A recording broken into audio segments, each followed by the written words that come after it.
بسم اللہ الرحمن الرحیم۔ السلام علیکم۔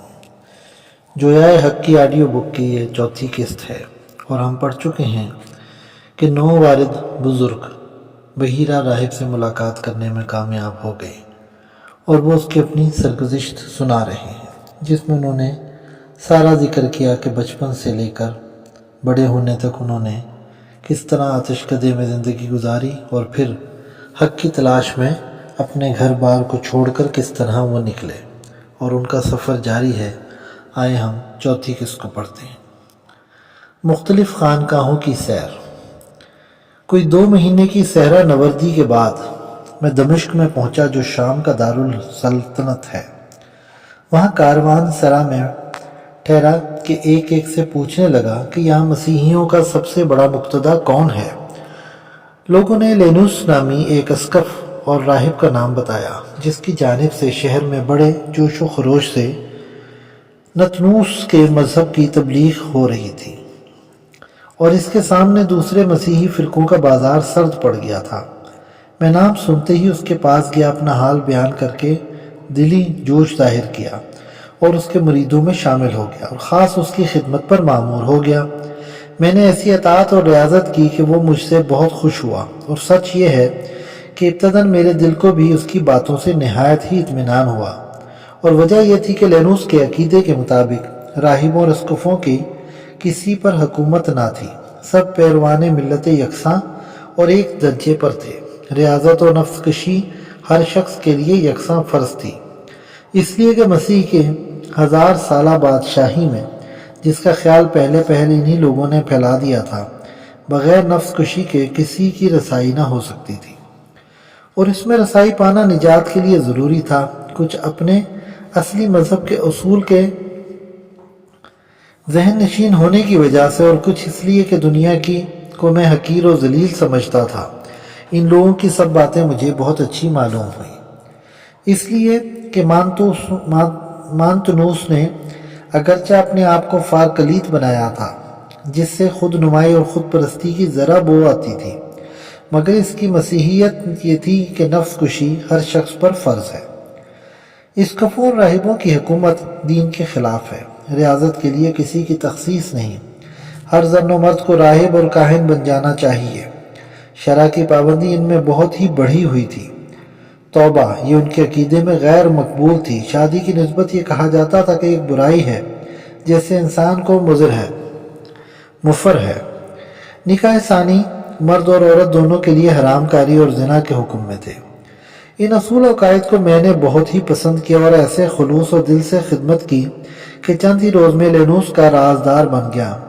ان لوگوں کے عقیدے میں انبیاء کے مبعوث ہونے کا سلسلہ برابر جاری تھا۔ اپنی کئی عورتوں اور متعدد مردوں کو وہ پیغمبر برحق بتاتے، جن میں لینوس کا شمار بھی تھا۔ ان کے نبوت کے دعویٰ کو میں نے دل سے نہ مانتا تھا، مگر پھر بھی ان کی بہت ہی عزت کرتا اور ان کے اشارے پر چلتا تھا۔ لیکن جب میں اس سے زیادہ ملا جلا اور محرم اسرا ہو گیا تو نظر آنے لگا کہ لینوس ظاہر میں جس قدر اچھا نظر آتا ہے، باطن میں اسی قدر برا اور ناپاک شخص ہے۔ اس کا سارا زہد و تقویٰ ریاکاری ہے، لوگوں کو خیرات کا شوق دلاتا، جب وہ خیرات کی رقم لا کر اس کے سپرد کرتے تو وہ اپنے حجرے میں رکھ چھوڑتا، یہاں تک کہ ہوتے ہوتے اس نے اتنی دولت جمع کر لی کہ اس کے خلوت کے مکان میں 60 مٹھوریں سونا اور چاندی سے بھری ہوئی تھی۔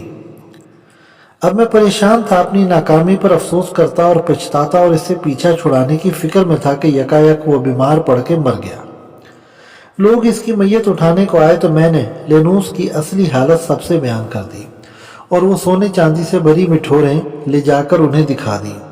اس تکلیف دہ حقیقت کے کھلنے سے لینوس کے پیروں اور معتقدوں کو برا معلوم ہوا، اور یکایک اس قدر برہم ہوئے کہ بجائے اس کو دفن کرنے کے سب نے اس کی لاش کو سولی پر لٹکا کر سنگسار کر دیا۔ اب لوگوں نے یوحنا نامی ایک متقی اور پرہیزگار شخص کو اس کی گدی پر بٹھایا، جو زاہد و اتقاء کے ساتھ بڑا عالم و فاضل بھی تھا۔ اس نئے شخص کو آخرت کا خیال ہر وقت پیش نظر رہتا، اور وہ عیش دنیاوی سے قطعی متنفر تھا، اور اس کے پاس میں محض اس کی نیک نفسی اور نیکوکاری کی وجہ سے ٹھہر گیا۔ چند روز کے بعد وہ بھی راہی اجل ہوا، اور لوگ مجھے اس کی جگہ پر بٹھانے میں مصر تھے، مگر میں نے ہرگز منظور نہ کیا، اور اس کی وجہ یہ تھی کہ اس پاک سیرت بزرگ سے اس کے مرنے کے وقت میں نے پوچھا تھا کہ اب آپ کے بعد میں کہاں جاؤں۔ اس نے موصل میں جیروم نامی ایک شخص کا پتہ دیا کہ وہ بڑا پاک باز اور حقیقت شناس ہے۔ چنانچہ اس کو آغوش لحد کے سپرد کرتے ہی میں نے موصل کی راہ لی اور کوئی 1.5 مہینے میں اس کی خدمت میں حاضر ہو گیا۔ یہ شخص، اس میں شک نہیں کہ بڑا مرتاز اور نیک نفس، عابد و زاہد تھا، مگر علم و عقل سے بے بہرا تھا۔ دمشق میں قیام کر کے میں نے توریت و انجیل اور دیگر صحائف آسمانی کی تعلیم پائی تھی اور عیسائی لٹریچر میں اچھا درخور پیدا کر لیا تھا۔ کوئی راہب میری نظر میں جچتا ہی نہ تھا، اس لیے موصل میں اس شخص کے پاس میرا دل نہ لگتا تھا۔ اسی وجہ سے اکثر ادھر ادھر مارا پھرتا اور ڈھونڈتا رہتا کہ کون مجھے نجات کا راستہ بتائے گا۔ اسی تلاش میں ایک دن مجھ سے سرزنال ایک ایسے شخص سے ملاقات ہو گئی جو مانوسی فرقہ کا سرغنہ اور مقتدا تھا۔ اس نے مجھے اپنے مذہب کا شوق دلایا اور میں طالب حق تھا ہی اس کے مذہب کے اصول و قواعد سیکھنا شروع کر دیے۔ اسی اثنا میں جیروم مر گیا۔ اس کی وفات کے وقت میں نے اس سے بھی اپنا یہی سوال کیا تھا کہ آپ کے بعد کہاں اور کس کے پاس جاؤں۔ اس نے اموریہ کے ایک اسقف کا نام بتایا جو پطرس کہلاتا تھا۔ ادھر سرزنا کی تلقین اور معنویت کے وقائد سے بھی میرے دل کو تشفی نہ ہوئی تھی، اس لیے موصل چھوڑ کر اموریہ کی راہ لی۔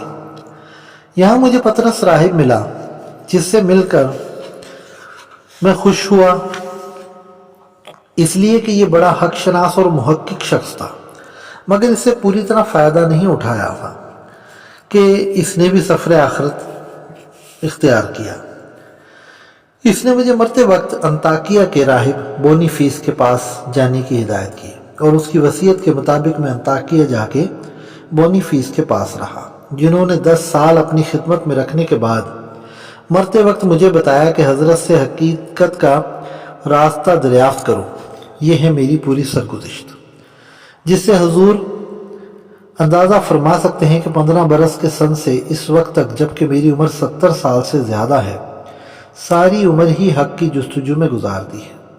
میں اپنی سرگزشت بیان کر کے خاموش ہو گیا، مگر بحیرہ خاموش تھا۔ آنکھوں ہی آنکھوں میں وہ اس شخص کے چہرے، اس کے خد و خال، اس کے وضع لباس اور اس کی تمام چیزوں کو غور و خوض کی نگاہ سے دیکھتا تھا، مگر لب نہ ہلاتا تھا۔ آخر اس نے محبا کے سارے جسم پر بہت ہی تفصیلی نظر ڈالنے کے بعد اپنے عقاب کی سی تیز نگاہیں اس کے متجسس آنکھوں میں لڑائیں اور کہا، تو کیا کہیں اور کسی جگہ، کسی مذہب اور کسی عقیدے سے اور کسی مقتدا اور کسی راہب سے تمہارے دل کو تسلی نہیں ہوئی؟ مابا، اگرچہ گستاخی ہے مگر میں تو یہی کہوں گا کہ میرے دل کو ذرا بھی تشفی نہیں ہوئی۔ میں گھر سے ایک ناتجربہ کار لڑکے کی صورت میں نکلا تھا اور مسیحیت کا دلدادہ اور شیفتہ ہو کر نکلا تھا، مگر جب غور سے اور ایک غیر کی نظر سے دیکھا تو نجات کے مسئلہ میں مسیحیت بھی اطمینان بخشنے والی نہ تھی۔ اول تو میں نے جیسے ہی دین عیسوی کے وسیع میدان میں قدم رکھا، مسیحیت نے مختلف جہان میں دوڑانا اور تھکا کر مارنا شروع کیا۔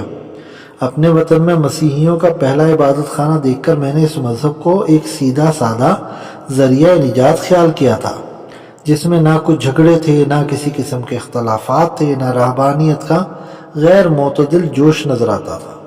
مگر مسیحیت کے اصلی حدود میں داخل ہو کے نظر آیا کہ مسیحی اور خالص مسیحیت ہی کا پتہ لگانا دشوار ہے، اس لیے کہ 20 فرقے ہیں اور ان میں سے ہر ایک اپنی حقانیت کا دعوے دار ہے۔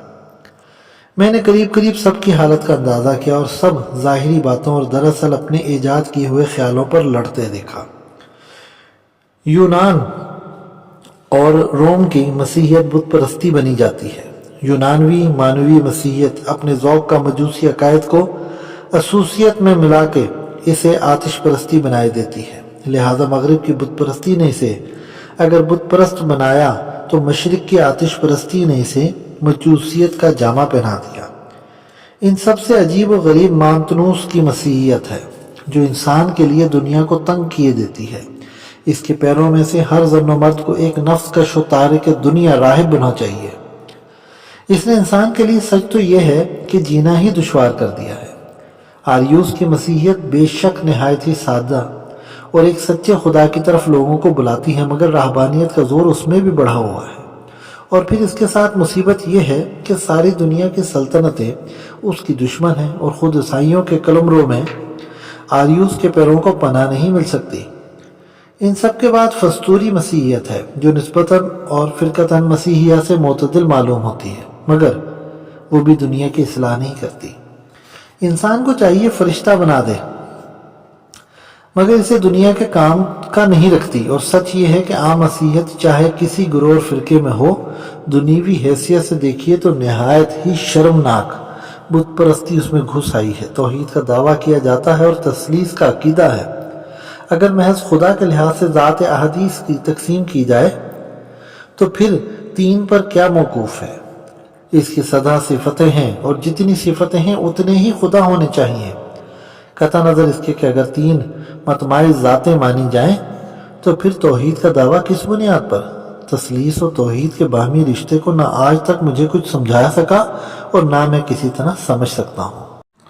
پھر اس کے ساتھ دیکھتا ہوں کہ صلیب پرستی نے اس خالص خدا پرستی کو جو حضرت مسیح کی تعلیموں میں نظر آتی ہے کسی مسیحی فرقے میں بھی نہیں باقی رکھا۔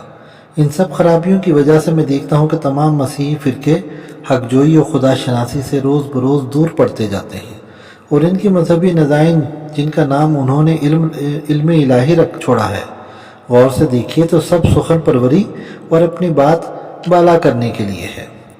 مابا کی گفتگو سن کر بحیرہ کے خشک اور افسردہ چہرے پر ایک مسکراہٹ نمودار ہوئی اور کہا، تو پھر تم نے مسیحیت کی قلمرو سے باہر نکل کر دوسرے مذہبوں میں دیکھا ہوتا۔ یہودیوں کا مذہب بہت پرانا ہے، اور ایسا ہی پرانا اور بااصول تمہارا اصلی زرتشتی مذہب ہے۔ ان میں بھی داخل ہو کے حق کو تلاش کر لیتے۔ مابا، میری ناقص عقل نے ان مذہبوں پر بھی بخوبی غور کیا، مگر انہیں مسیحیت سے بھی زیادہ خراب حالت میں پایا۔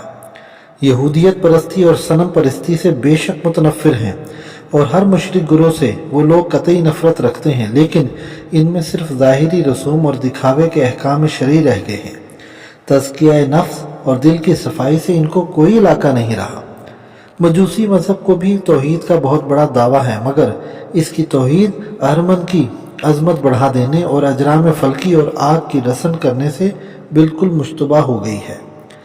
دنیا میں سب سے پچھلا مذہب مسیحیت ہے، اور اس کے ذریعے سے جس قدر خدا شناسی کی امید کی جا سکتی ہے اور کسی دین سے ممکن نہیں، مگر مسیحی فرقوں کی باہمی لڑائیوں اور ان کی معتصبانہ بے اعتدالیوں نے ان کی سچی روحانی خوبیوں کو دبا دیا۔ بحیرہ کمال متانت کے ساتھ، جن امور کو تم بیان کر رہے ہو یہ سب باتیں میرے خیال میں بھی گزرتی رہی ہیں۔ ان وسوسوں کے دبانے کے لیے میں اپنے نفس سے بڑی سخت لڑائیاں لڑتا رہا ہوں۔ مجھے اکثر اندیشہ ہوا کہ اس میدان کے جہاد میں عنقریب میرے قدم کو لغزش ہوا چاہتی ہے، اور ہارنے ہی کو ہوں، مگر ہمیشہ اپنے آپ کو سنبھالا، اور صرف اسی بنیاد پر کہ مسیحیت اپنی اصلی صورت میں چاہے تشفی بخش ہو یا نہ ہو، مگر دیگر مذاہب کی تعلیموں کو دیکھتے ہوئے اچھی اور نسبتاً تشفی بخش ہے۔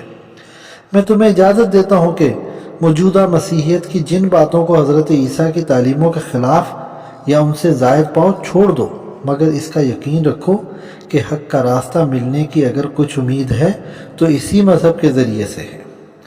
مابا، مجھے اتنا بتا دیجئے کہ آپ کے دل کو مسیحیت سے پوری تشفی ہو گئی؟ اگر آپ اپنا مطمئن ہو جانا ظاہر فرمائیں تو میں امید کروں کہ مجھے بھی آپ کی صحبت اور آپ کے فیض باطن سے تسلی ہو جائے گی۔ بحیرہ، تمہارے اس سوال کا جواب مشکل ہے۔ میں نہ یہ کہتا ہوں کہ مجھے اطمینان حاصل ہو گیا، اور نہ وعدہ کر سکتا ہوں کہ تم سے طالب صادق کے دل کو میری تعلیم سے تشفی ہو سکے گی۔ میں نے تو انہی جھگڑوں اور روز بروز کے فتنوں سے عاجز آ کے دنیا سے علیحدگی اختیار کر لی۔ برس میں یعنی کہ سال میں صرف ایک بار لوگوں کو اپنی صورت دکھا کے انہیں اپنی زندگی کا ثبوت دے دیا کرتا ہوں، اور اسی وقت مجھے بھی معلوم ہو جایا کرتا ہے کہ میں ابھی دنیا میں ہوں، ورنہ ریاضت و عبادت کی محویت میں مجھے اس کی خبر ہی نہیں رہتی کہ میرا یہ حجرہ کہاں ہے، دنیا میں ہے یا کسی اور عالم میں۔ لوگوں کا میری نسبت چاہے کچھ خیال ہو، مگر میں تو موجودہ مسیحیوں کی الہیات سے تنگ تھک کے اور اکتا کے اس کام میں مصروف ہو گیا ہوں کہ اپنے خالق کو یاد کرتا ہوں، چاہے اس کی ازلی ہستی سمجھ میں آئے یا نہ آئے، اس کی اصلی کیفیت و حالت معلوم ہو یا نہ ہو۔ میں عبادت کیے جاتا ہوں، میں ایک ناپیدا کنار متلاطم سمندر میں گھبرا کر ہاتھ پاؤں مار رہا ہوں۔ ڈوبنا ضروری ہے، مگر یہ نہیں معلوم کہ مجھ میں کتنا دم ہے، کب تک غوطے کھاتا رہوں گا اور کتنی دیر کے بعد ڈوبوں گا۔ ماہبہ نہایت ہی متاسف ہو کے اور یاس کی صورت بنا کے، افسوس آپ تو مجھے حوصلہ بھی نہیں دلا سکے۔ کیا ہر طرف سے مایوس ہو کے میں خودکشی کر لوں؟ یہ ساری زندگی جو حق کی جستجو میں گزری ہے کیا برباد ہو جائے گی اور طلب حق کا یہ انجام ہوگا؟ مجھ سے تو ہر کافر اور ہر جاہل اچھا جو اپنی حماقت اور غلطی سے چاہے کیسے ہی غلط راستے پر جا رہا ہو، مگر بجائے خود مطمئن تو ہے۔ بحیرہ ایک آہ کے ساتھ، کاش خودکشی کوئی اچھا فعل ہوتا، یا کاش ہمیں ان جاہلوں اور کافروں کا سا اطمینان نصیب ہوتا جس کا تم تذکرہ کیا ہے۔ آج کے لیے اتنا ہی۔ یہاں پر ہمارے ناول اور ہمارا طالب صادق ماہبہ اپنے ماضی کی داستان اپنے مرشد بحیرہ کو سنا چکا، اور یہاں سے یہ ناول ایک نیا اور دل فریب موڑ مڑنے والا ہے۔ ہمارے ساتھ جڑے رہیں، ہمارے چینل کو سبسکرائب کریں اور اس کی ہر آنے والی قسط کو لازمی سنیں۔